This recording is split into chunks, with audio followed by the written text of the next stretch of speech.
Welcome on in, everybody. I think we're going to get started. Just as a heads up, I know that sometimes people have buzz. Please hold that. We want to make sure that we have enough time for questions. And we're just going to head right into introductions. Welcome in. Different.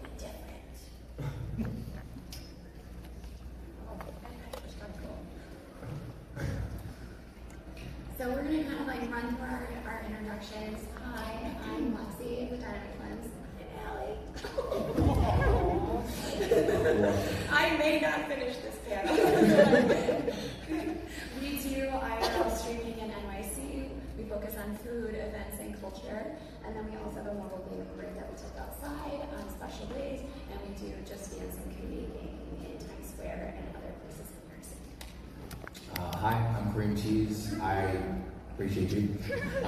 I do everything from Apex-related content, FPS, anime reactions, and I also host as well. And my pronouns are clearly question mark.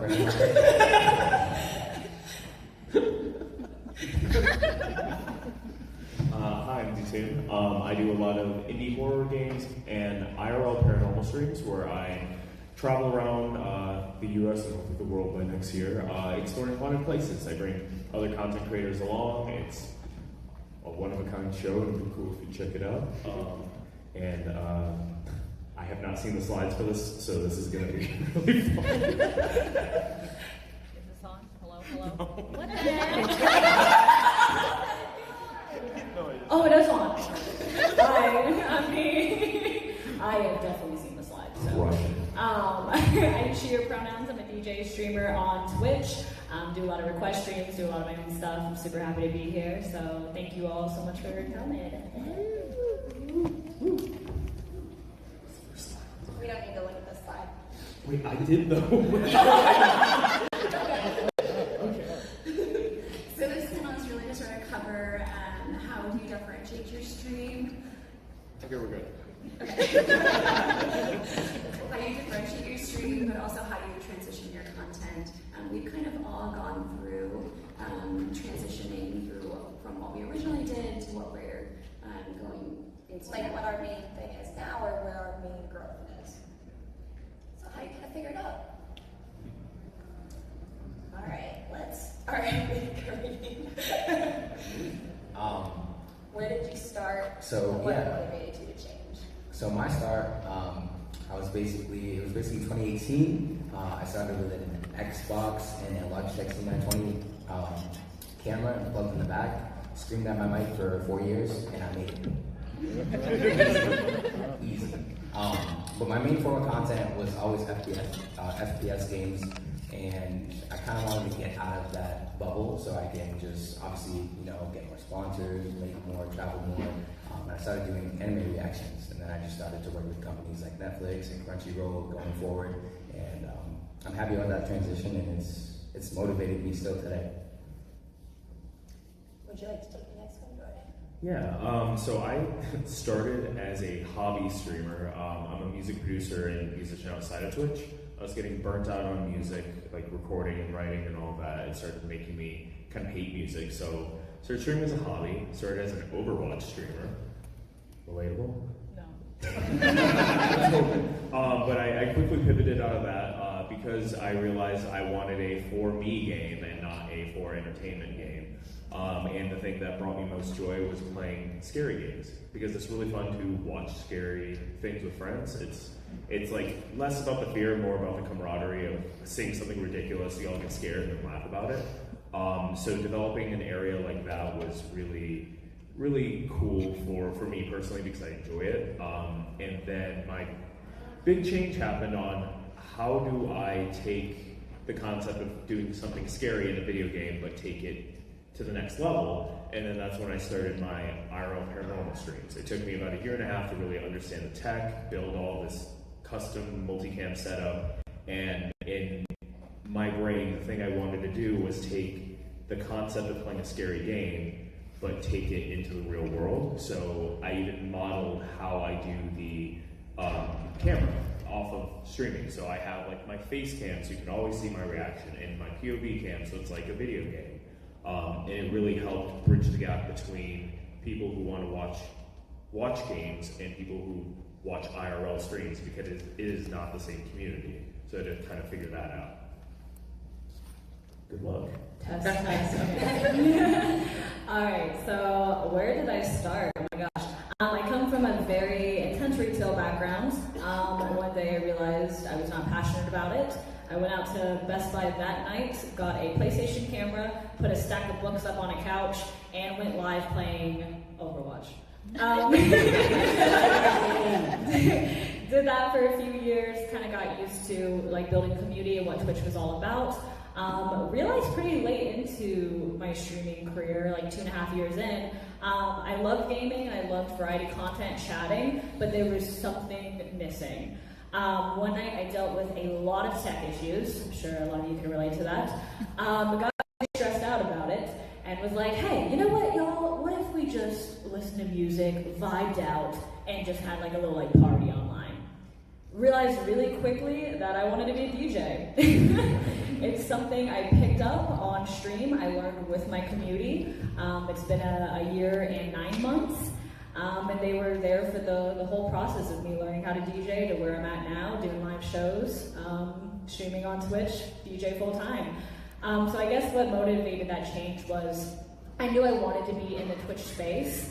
And then I think it's all about just finding what makes you happiest and what you can bring to that space. So I realized really quickly, okay, I'm here, now what am I passionate about? What do I want to share with people online? So yeah, that's where I'm at. She's killing it, by the way. For us, it was mostly about needing content that was going to change up more consistently. So we started in Just Dance, and that was our main game. We had. I thought I was sharing a mic. Okay. Behind our other panel, we had to share a mic. So we started in Just Dance. We were really looking to make connections in 2020. We were so sick of having the same conversation over and over with our friends about how much we loved them and cared for them. And I'm like, I just want to talk about the weather. I just want to talk about music and things that I love. And so we started on a laptop and didn't know what Kappa was. If you have anyone ever making a joke that doesn't end because you don't know what Kappa is, that would be But essentially, we wanted to have something that when we eventually decided that we wanted to change, it was because we were getting bored with our other content, and we also weren't growing. Essentially, Just Dance doesn't change all that much. You basically get a whole bunch of new dances once a year, and then after you do those same dances over and over and over again, and that leads to a lot of burnout. And instead, as the world started opening up, we wanted to open it up as well, not only just in terms of our content, but also in terms of our growth, right? Because it's such a small category versus something that we do now, IRL, which is a lot bigger. Yeah, and it was important for us to kind of bring people into what we normally do, right? Like, we are always out and about anyway, and so it felt really hard to be like, I'm gonna go stream now for Just Dance for hours when I'd rather be out somewhere, so why don't we just bring chat with us? Alright, so this is the big one, guys. I know that we kind of know, like, how we got to where we are, but what were kind of the thought process that went through your brain? Like, how would you recommend somebody's like, I'm stuck right now, how do I brainstorm, how do I figure out what I need? You can go first. Okay. You want to jump in that way? You looked at me like, oh gosh. So you wanted to ask one for I'm always ready. So for me, like, I'll touch on the trend subject. I'm always looking at trends. I'm always on Twitter trying to see what meme I can use that correlates with my content, so that way it can just explode from there. I think that's a huge part because you have to be with the times, right? You can't have somebody that's going to be offline. You come back, you're going to miss a whole bunch of segments. You're going to miss a whole bunch of interaction. You're going to miss a whole bunch of time with your community as well. So hitting those trends and just doing my research as well at the same time has been monumental to my success and how I move forward. And I'm really happy that I even get the opportunity to do that, because sometimes I have days where I don't want to get on like we all do. But it's been good nonetheless. Did you sort of bake that into your format? I did. So every time I release anything content related, whether it's FPS or Apex, whether it's anime related, I always try to make sure meme culture is in there. It's fun. And what about you, Nye? Me? Yeah, me. Sorry, you, Nye. Alright, so I think especially when it comes to like the aha moment, I did definitely have that when I finally found DJing on Twitch. And realize that there's a community there. But I think when it comes to finding out, you know, what you're passionate about and what you want to put in the online community, it's so much trial and error. A lot of the time, it's just doing different things until something does stick. So it was one of those things where, God, I was just chatting streamer, I was a gaming streamer, I danced for a little bit, not well. That's what we call you, actually. Not well, yeah. So it was just one of those scenarios where, I mean, just like in real life too, you have to try things to figure out what you are passionate about, and sharing those passions is such a love language as well for your community in that space. So when it comes to like research and different ideas, I obviously did, you know, watch some tutorials on how to DJ before I tried it online. Wasn't great at it to begin with. But I think the biggest thing when it comes to like a journey to change is not being afraid to mess up and not being afraid to put yourself out there and have that journey experience with others. So yeah, I mean, I guess it was that aha moment, but just kind of like getting out there and being like, let's see where this goes. And then sometimes it sticks and you're here a year and 9 months later and you're like, this is where I was meant to be. So that's kind of what it was for me. What about you? What about me? Okay. My aha moment was actually kind of like an in-passing thing. I do a lot of indie horror games and that thing, or that genre, and people really liked it. And I thought, I think we were playing like some game about like a haunted hospital. And I was like, wouldn't it be wild if I like went to one of these places? And chat was like, yeah, that would be wild. And my brain was like, wait, I can just do that. Like nobody is doing that in a live, like high production capacity. And that was like a big, like, that's the next step for innovating. At least I think for horror-based content is like, okay, you can play so many games, it's like a jump scare simulator, but then like, what if you're there? What if you actually go to a place that is kind of spooky and bring people along? And that was like a really big moment in my brain, and then I took like a year and a half researching on how to actually pull that off. So I guess my researching outside of just the tech side was understanding the paranormal and urban like exploration space, who's doing what, how do I differentiate myself within those spaces. And then I guess my second aha moment is I have two creators that are my favorite in like the spooky space. It's Ryan and Shane from BuzzFeed Unsolved or Watcher. And I had a moment of like, if they did one of their like paranormal videos but live, would I watch every second of it? And my brain was like, the anticipation of never knowing what's going to happen, never knowing when the big moments are going to happen, or if anything happens at all, would have me on the edge of my seat. So I really just jumped into it. I invested in everything I wanted to pull this off without even thinking on if other people would watch it. But I felt like just my own interpretation of what was happening could be such a cool thing, and it was kind of worth the gamble, worth the risk. I think like for us, we didn't really have like a true aha moment. We just knew that something really needed to change. I think that we also like see it very differently because we have the same channel, we look the same, but we have very different personalities and sides to the stream. I researched like a mofo. I was like, what are the categories that I think I can grow in? What are the categories that I think I like? And then you looked at it very differently.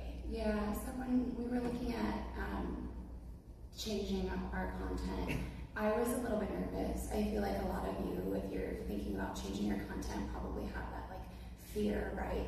And I think for me, the kind of like aha moment of like actually need to change was when I came and I was doing Just Dance, and I realized that after like, even though I was like chatting and doing Just Dance, I had like sort of deleted 40 minutes of stream somehow.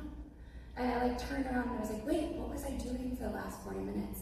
I wanted something that was actually gonna like really create change, how I was thinking every single time that I was streaming. And Allie was really committed to like IRL and saying, hey, look, we're gonna be outside anyway. in 2021, that was a little bit hard to like think of like the world opening up. And so for me, I had to be convinced by her that like, hey, it is gonna open up, and I think you're gonna really love it. So I didn't have an aha moment necessarily, but I did have an outside force that was like, look, you are already expressing that you want to change, and I think this is how we need to change. Yeah, and I think those aha moments do come when you start to think about it, right? Because you really thought about it before you were like, bing, there's something that needs to change, right? It was like the initial thought of, oh, this could be something, and then the realization of like, oh wow, wait, I should pursue this and just see what happens. Right. So I don't want you to think like, oh, just look up one day and we got the answers. It's a process, which kind of leads to actually executing. Oh God. No, you guys did your show. No. You go ahead. You're good. I mean, my aha moment. This is a funny thing because I do reaction content on my TikTok, right, for anime, and I love anime. I cry like it's all over my body. But I realized it's just a weird way that it worked and it grew. I react to episodes. I'll chop it up into a minute, maybe two, and then I'll post them all at the same time, which is weird. And then I let them bake for a week, come back, and they're great. I don't know why it works. I have no clue, but that was like an aha moment. I've been doing it for 3 years, and it's just been blowing up ever since.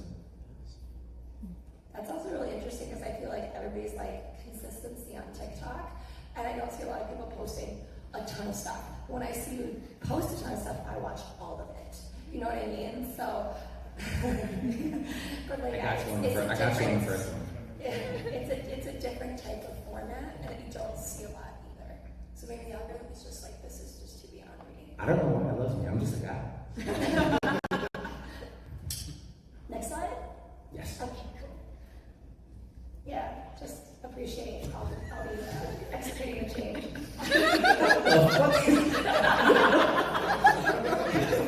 Yeah, I wouldn't have approved This is why you didn't get You know what? See, this is on your vote. That's not my fault. Do you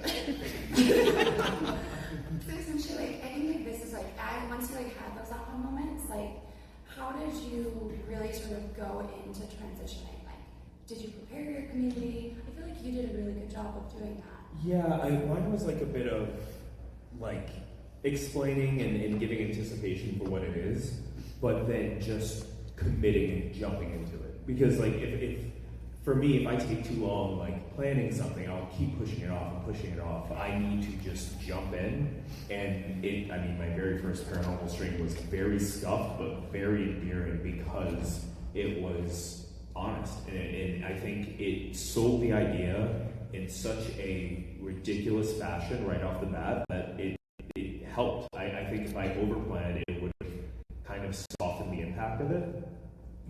So going into that route, I already had people interested in scary stuff, and then kind of how I explained how I purposely set up the stream to look like a gaming stream. Ease the transition as well, because if it was just straight up an IRL setup, a lot of people who just launch games, it's like, well, now I can't see your reaction, or I only see your face, I don't see the environment, the game that you're playing, like the real life stuff. So it was a lot of strategic planning to make that transition as smooth as possible.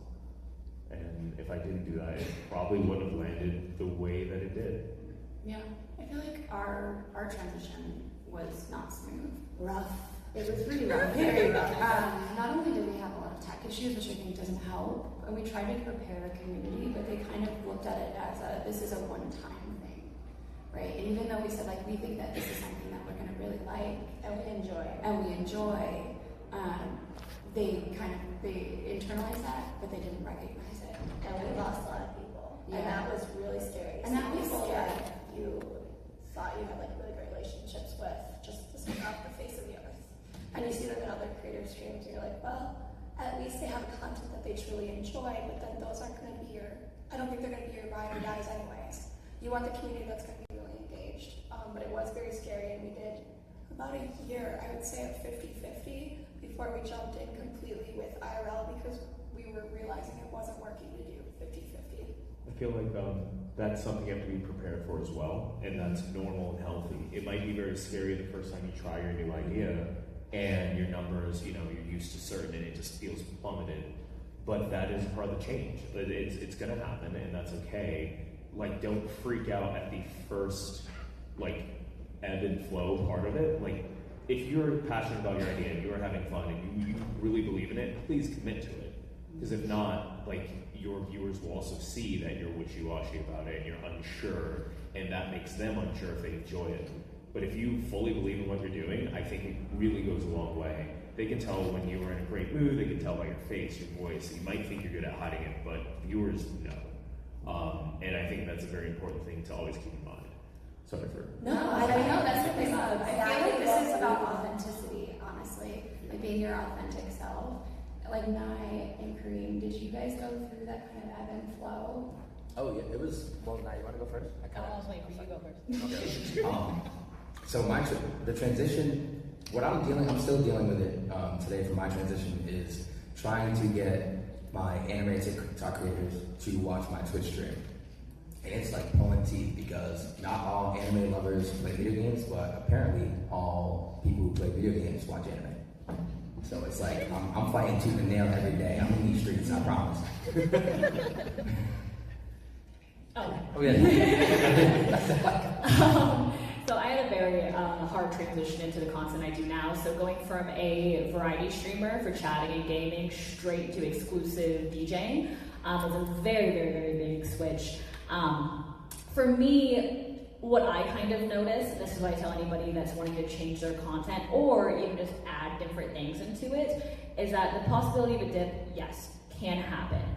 But in the long run, if you're happier, you're going to put out better content. You're going to perform better. So don't worry about that dip because in the long run, it is going to pay off more. I am someone, thankfully, who when I switched my content, I ended up doing a lot better because I think I brought something that just showed how much happier I was, and my community felt that. I have community members in here right now that have been with me since day one when I was a gaming streamer and went along the whole ride with me. When it comes to preparing your community, I think just being transparent is so important. So just, hey, you know what, I think I want to do this. It's still me, because you're selling yourself, right, as a content creator, and you're still the same person. So it was kind of odd for me, because going from chatting 4 hours in a row to, okay, I'm playing music and I'll sometimes chat, was kind of a whiplash a little bit. But it is one of those things where when you're selling yourself and those people want to be around you, they'll stick around. And if they don't, that's okay, because there's people that are going to be passionate about what you're passionate about that will come in place of that. I have a joke with my mods too in my community. There was one guy when I switched content who said, NyyBeats, you do not game anymore, I know move on. And he did put Mill instead of Will, so it added to the humor. But it's just one of those things, it's like, okay, that's okay, you know move on. People that I get along with even more than that, and that's all right. He didn't have to like announce his departure like an airport, but you know, that's all right.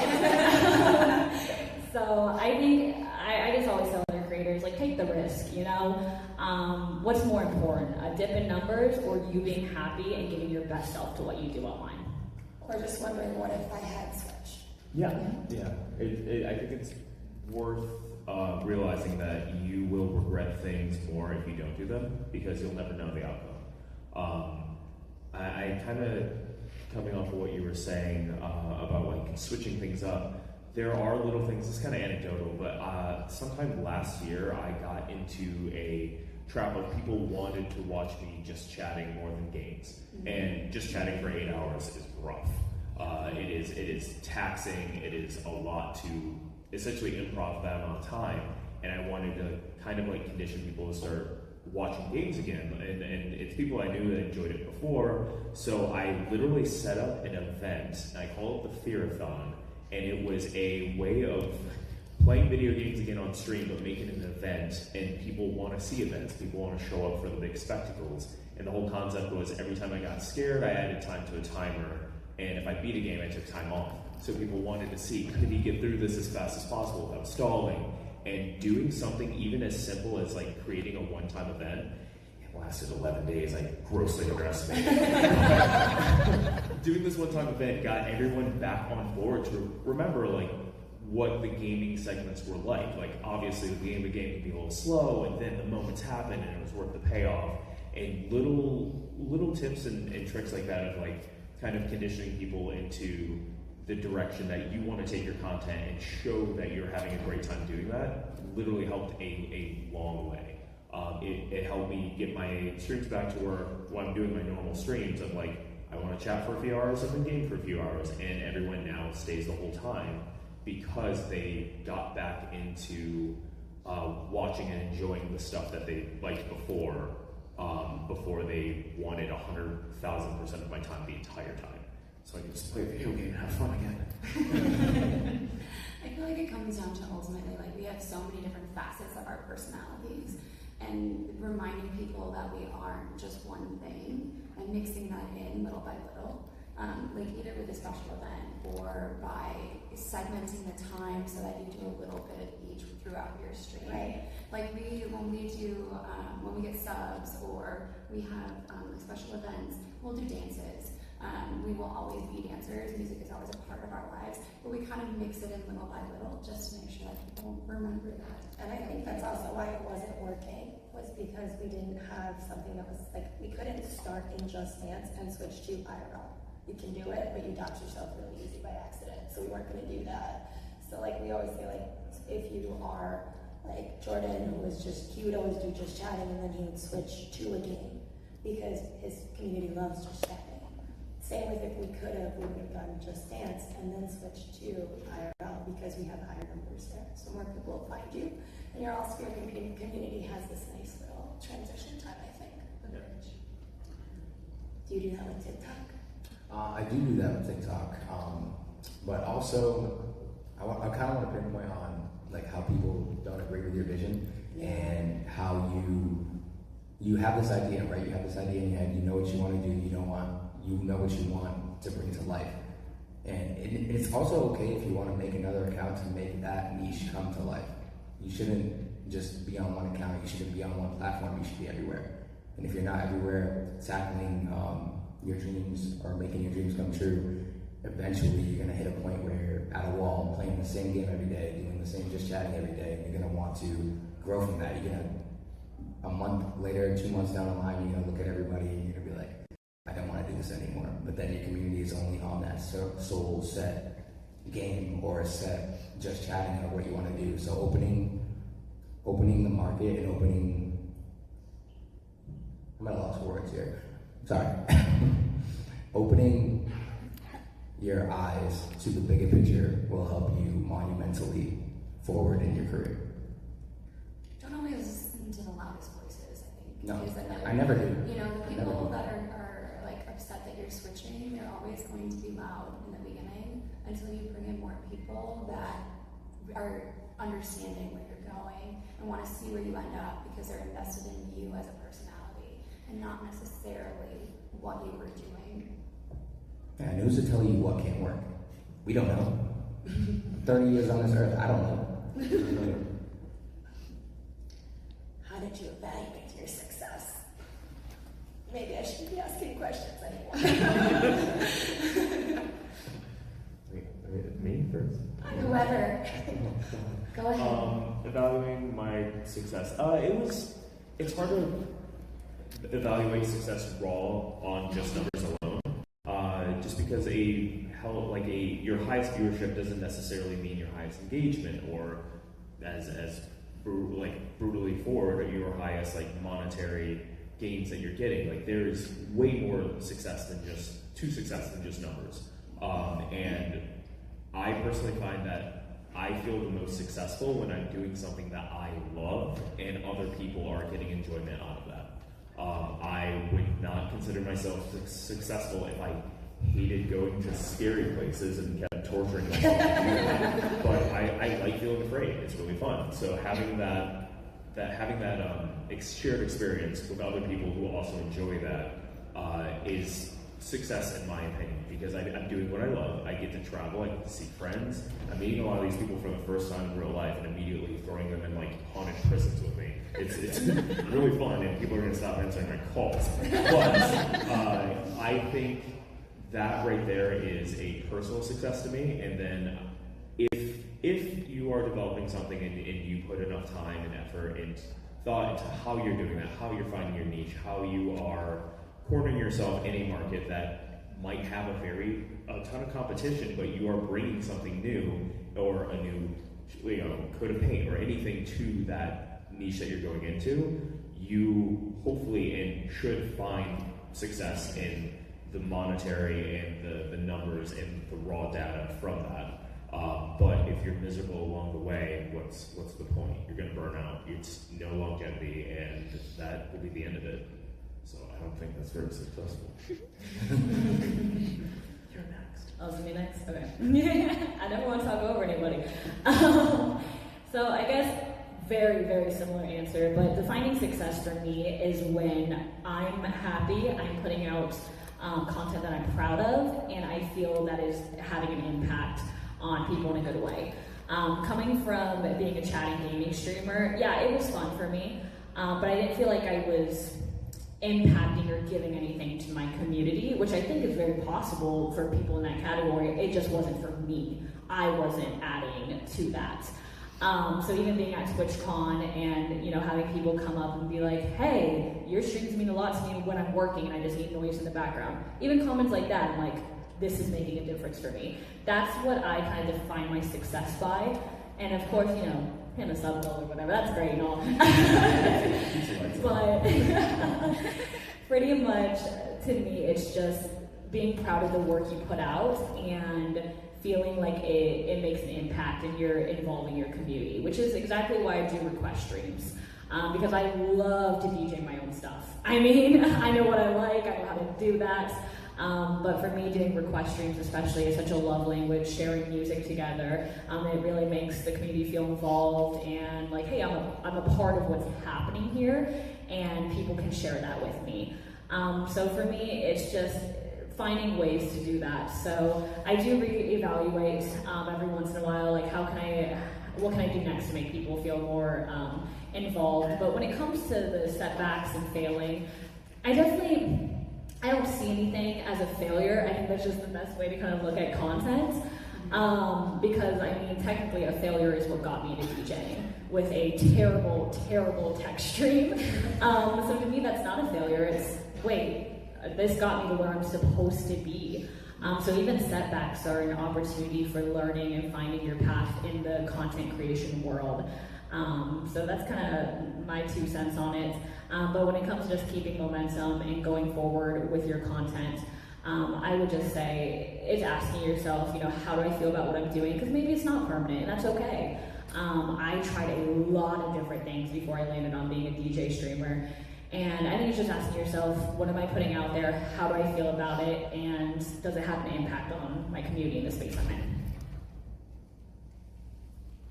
Megan, lovely.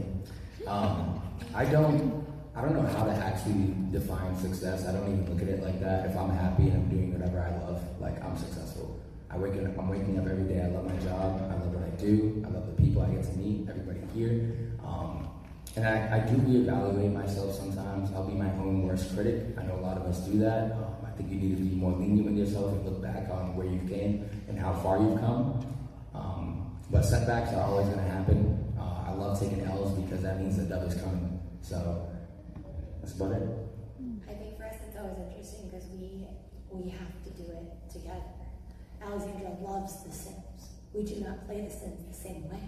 And I will sit there and I will spend hours creating my perfect cat and their perfect home. And I will build a perfect house and never touch the people.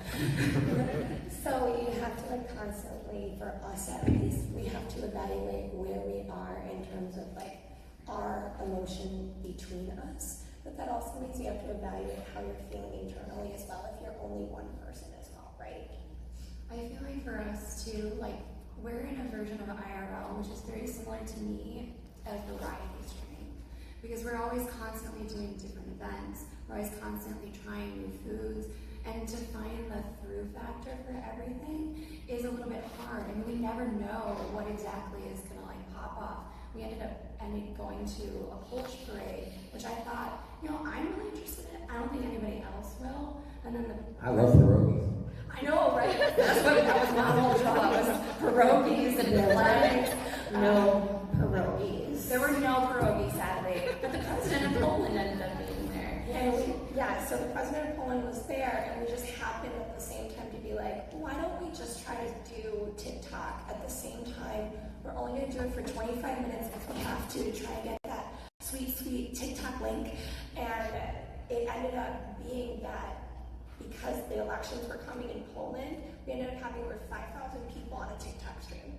And that pulled in over 200 people that normally wouldn't be there to Twitch. So for us, we always make sure that when we are doing TikTok at the same time, that we try to set it up so that it will hit the keywords. When we ask our people to come into our TikTok streams and be like, hey, NYC, hey, it's an Irish thing, like to have those keywords in chat because that's where the algorithm works. So we do a lot more, I think, evaluating on a technical level because that makes us feel safe, and then we have the data to be like, this, I don't love this right here, I know you love it, it also isn't working. I'm not willing to try We have anymore. meetings. Yeah, I don't know if you guys like internally set aside time to evaluate. I know you said you don't. I mean, I set aside time to evaluate everything that I'm doing. I make sure, like, you know, I'm in the gym every day. Everybody has a schedule, like answering emails, etc. But actually reevaluating your content process after maybe, like, let's say 3 months you're in, and you realize you need to change is definitely doable and definitely worth the shot to take if you are feeling stagnant. We all get to that wall. But I think reevaluating is very refreshing for me because I come up with certain ideas I never would have thought of, and I sit and brainstorm for like an hour, and then I go play some Overwatch and punch a ball. I guess when I reevaluate, it's more so how can I elevate or what creative thing can I do to push what I'm doing to another level, because that's the one thing I like about being in content is I like creating. I like making new things. I like trying to be, I like trying to be a person that can give a unique experience, and that is thrilling to me. Like, how can I pull something like that off? So I feel like my reevaluation time is me staring at a wall and seeing what thoughts are just screaming in my brain of what I should go try to create or fix or do, and it leads to really cool integrated interactions that I can do with my community, especially during the paranormal streams. Like, how can I make this more interactive? How can I make it feel like people at home have an impact on what's happening to me, or how they can feel like they are also on the team to explore this place? And I feel like that is where my reevaluation comes from. It's more so, okay, I did this, how much further can I push this? And that motivates me because I creating stuff excites me, and that's what I want to run with, because I feel like as soon as I don't have that drive, then I don't know, maybe I did everything I needed to do and I'm done. Retirement. So tired. This is my 6th panel this weekend. I'm so tired. I want 200,000 steps this week. Ooh. I call my mom as well. So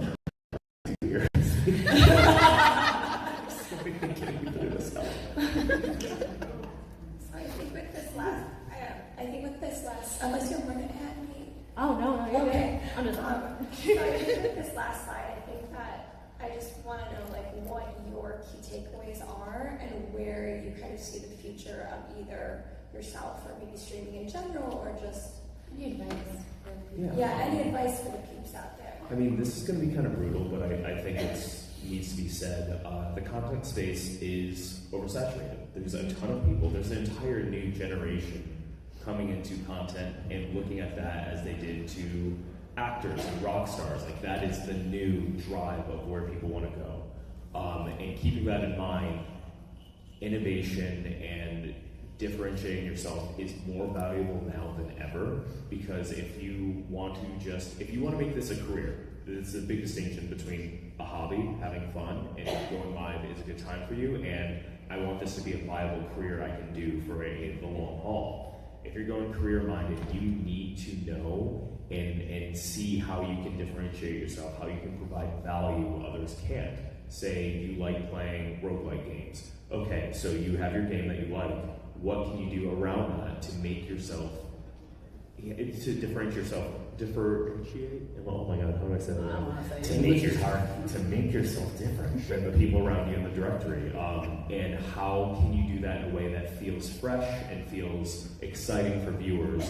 Because if you can't do that, it's going to be really hard to stand out. There is like 100,000 people streaming at one time at all times, doing very similar things. And if you want to have a career, you need to figure out what you can do yourself to stand out in any way possible, hopefully a good way, and take that and run with it. I think creating and reflecting on what you've done, how far you've gone, and where you'd like to go is going to be the only way to really make this a viable career. It's rough right now, and it's going to continue as this field grows more and more with every new face coming in. I mean, I'm 30. I can't keep up with a 14-year-old who's like cranking 90s in almost in Minecraft. I think that's possible. Take the mic, The please. future is that Jordan is going to take a nap after this. Oh, is it me? It's too loud. Oh my gosh. No, I agree with a lot of that, especially when it comes to, what makes your content different. I'm going to try to say that word you said earlier. It is so important because with the categories on Twitch, I mean, there's multiple people in every single category, right? So it's kind of, what do you bring to the table? And a lot of time it's who you are and how you can amplify that. So even for me, I'm obviously a DJ streamer, but I keep a lot of my just chatting roots in what I do. So I always open my streams with 30 minutes of just chatting to be like, hey, this is who I am. Let's talk, let's catch up. My community knows that. It makes them want to come at the beginning so we can talk about our days, all that good stuff. And while I was transitioning out of my content, the old content, it used to be an hour. So kind of those baby steps that still keeps your personality in there to kind of move forward with that change. I think though, when it comes to live streaming, just in general, especially what Jordan was saying, is just be ready to try new things, You never are stuck in a category, and to me, that's so important to put emphasis on, because I thought I was stuck in a category for 3 years. And when I finally switched my content, that is when I was the most happiest. That's when I did the best. That's when I was able to go full time, so let's go. And that's when, a lot of opportunities started presenting themselves, and I realized I was exactly where I needed to be. And it took a lot of trial and error to get there. But what's really important too is you never stop changing. I'm where I want to be now, but I still find things that I want to change. And we kind of talked about that reflection earlier, but it's just constantly reevaluating with yourself. Am I happy? What's next? What can I keep doing? Because not only are you keeping it fresh for your audience, but you're keeping it fresh for you as well, because burnout is so real in the content creation space. So I think it's important to have those honest conversations with yourself. I really don't think there's failures in streaming. I think there's just, okay, that didn't work, or I loved that, or I didn't like this, so what's next? What do I want to bring next? But yeah, I think I'm not going to ramble any longer, so I want to kind of pinpoint something you said, that learning from trying is invaluable. It is so worth trying things, seeing what worked within that thing, taking it and moving to the next. Don't toss that whole idea away just because it kind of flopped. There could be good things in there. It's always worth slowing down, understanding what you were doing, and taking it from there. So I tend to say siloing is for grain. I come from Wisconsin originally, so there's a lot of farmers, if you don't understand. That is essentially just that you don't want to bucket yourself. I feel like oftentimes people are trying to bucket people into different different areas. But just because you see yourself one way doesn't mean you can't expand on who you are currently to become something you really want to be.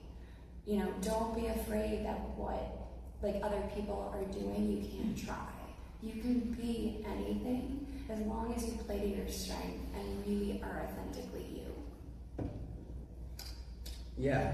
The biggest takeaway I can tell you is that be comfortable with change. Change is good. Don't be scared. Always take risks. Be the best you can be. And also do anything to the best of your ability. And now, this is my segment. I'm sorry, guys. I'm gonna rapid fire all these fucking questions for you guys. Things to think about. No, I'm gonna rapid fire these shits. What have you been personal results so far? Duh. Where do you see your channel in 5 years? I don't fucking know. Where do you see live streaming going? On the stream of NFL. I want to see that shit in the millions. I want to take over MetLife. What are some key takeaways you want? Chicken nuggets.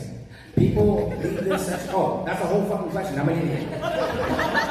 Also, fuck you, Dan, and you're catching the straight on panel.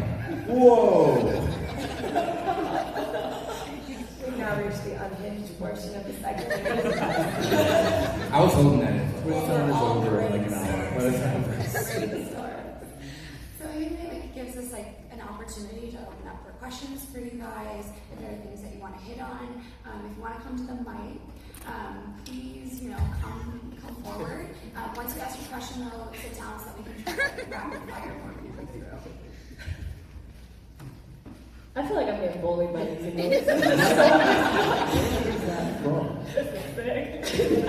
You're all your remotes. I shouldn't be a surprise. I did these slides at 3 a.m.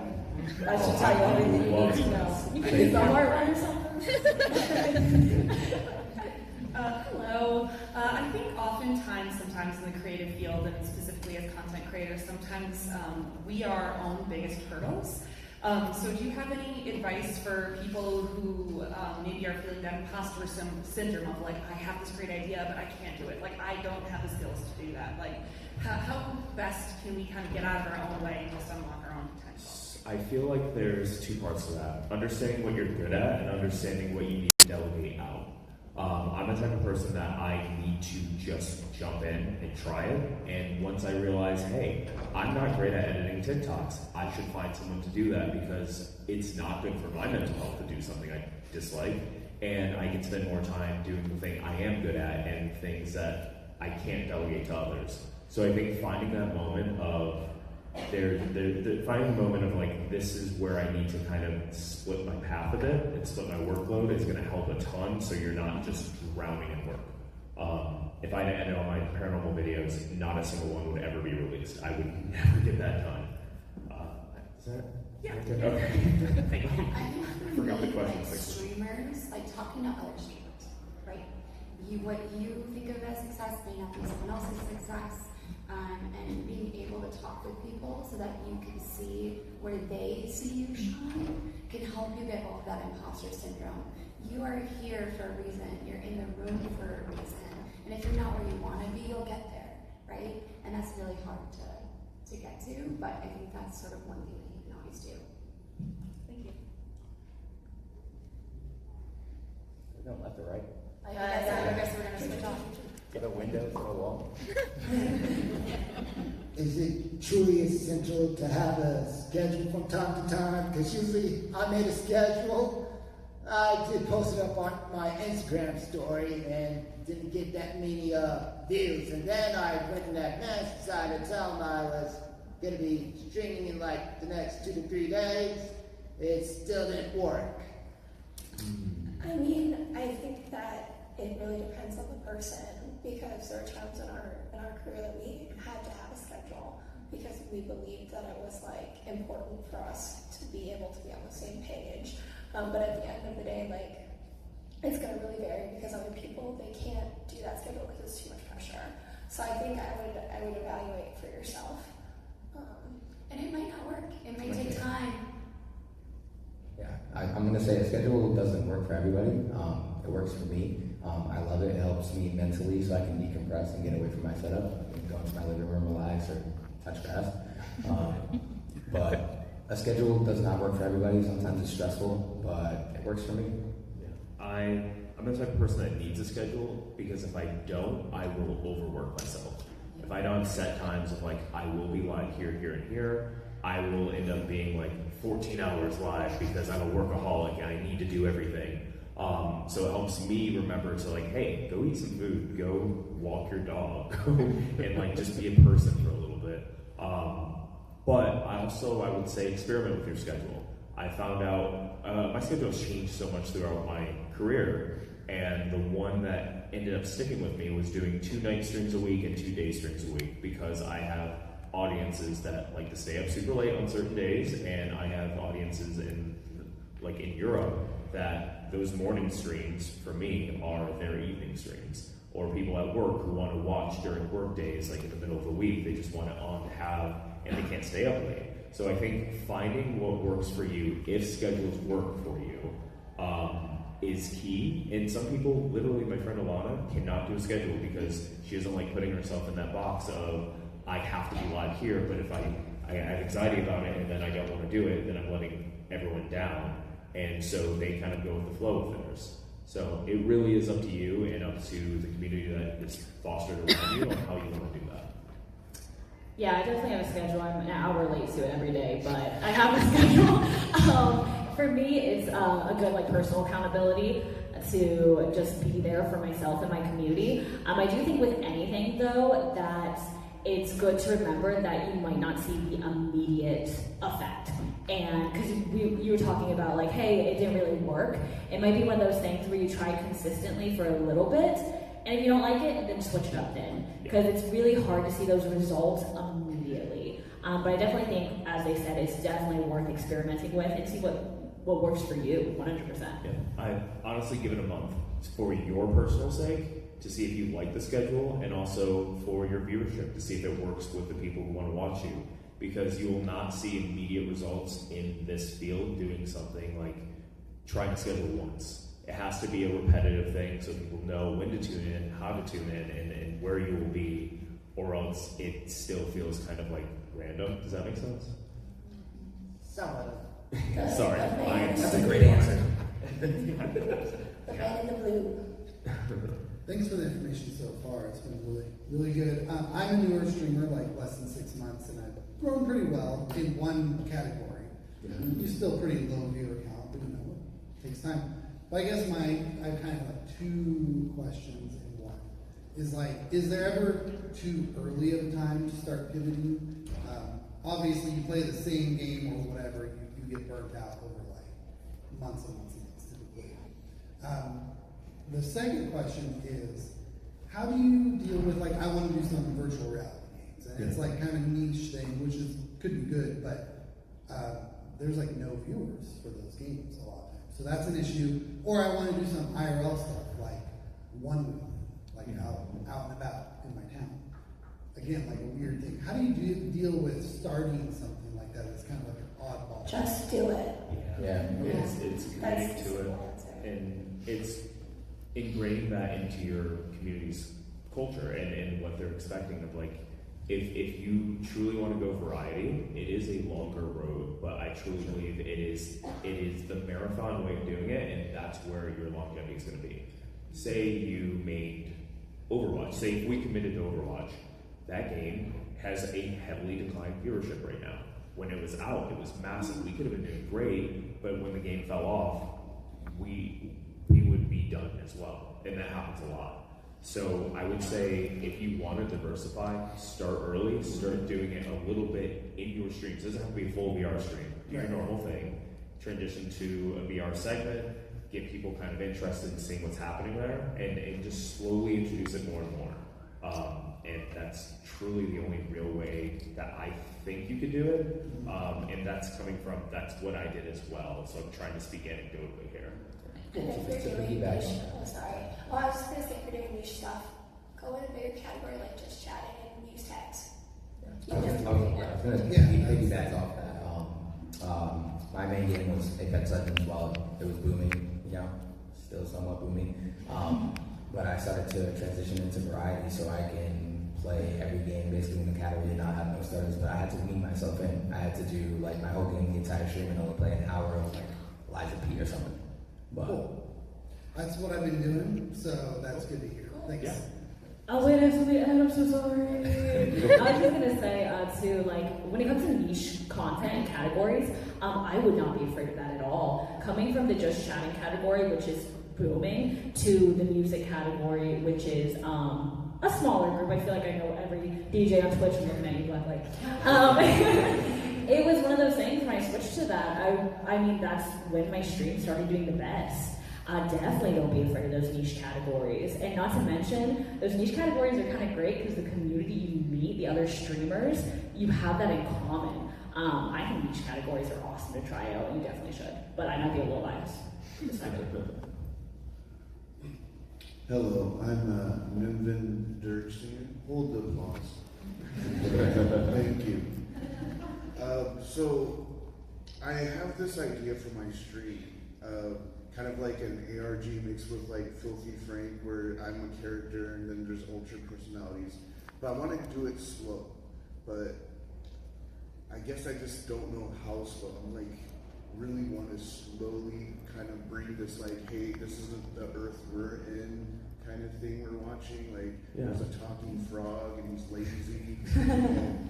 so you want to transport your audience? Yeah, but like I want to do it subtly. Like, is there like a consensus on what is too slow to kind of start breaking realities?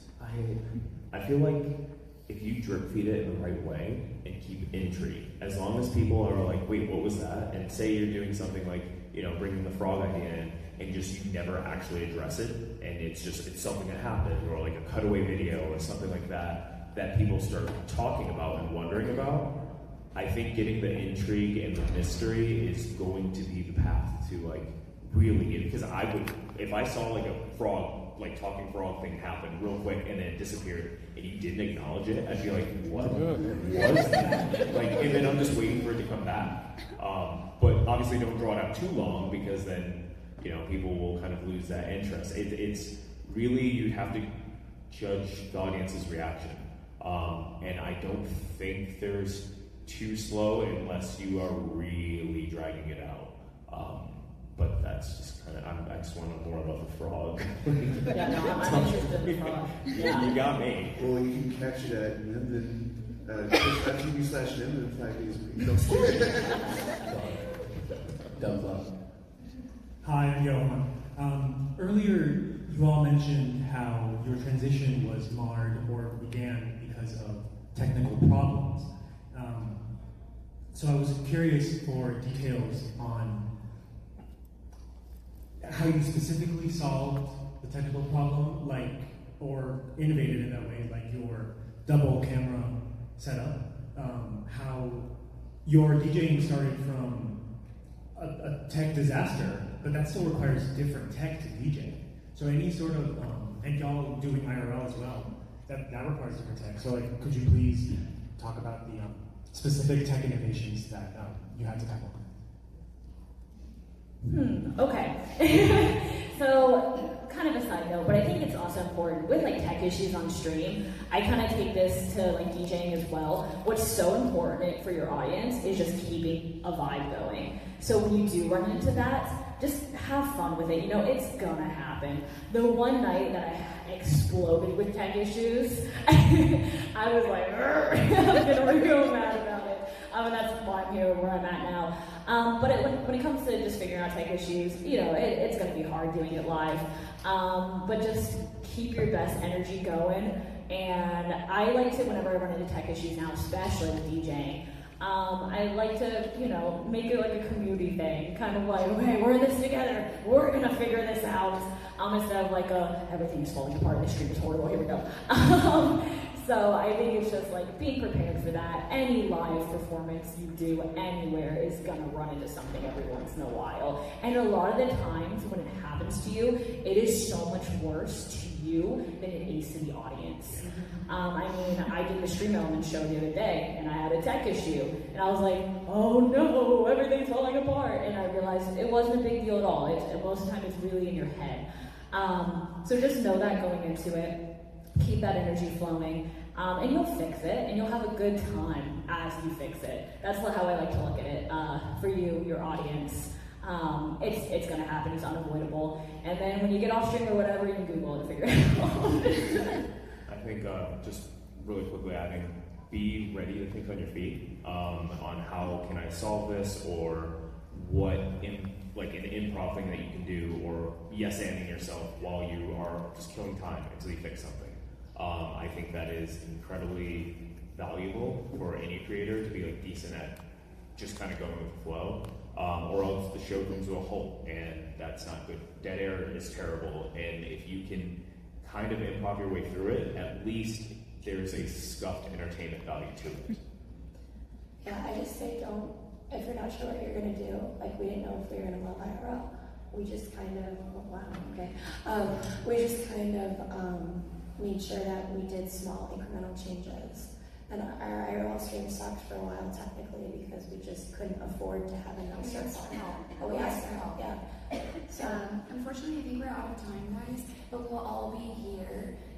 So if you have specific questions for creators, all up here. We're just gonna say our names really quick all the way through. You can come find us, and we'll probably end up being out in the or hall. follow us on Yeah. socials. We have Discords. We exist elsewhere outside the panel. Who are you? What do you do? So we're the DinomiteTwins. We do IRL streaming And I'm Karim, content creator, host, and reactionist. I'm Tune. I do spooky stuff, just chatting, and take my friends to haunted places until they stop answering my calls. I'm NyyBeats. I consider myself a DJ streamer that doesn't shut up. So that's what I do over on Twitch. And thank you all so much for having me today. It was an honor to be here. Thank you, everybody.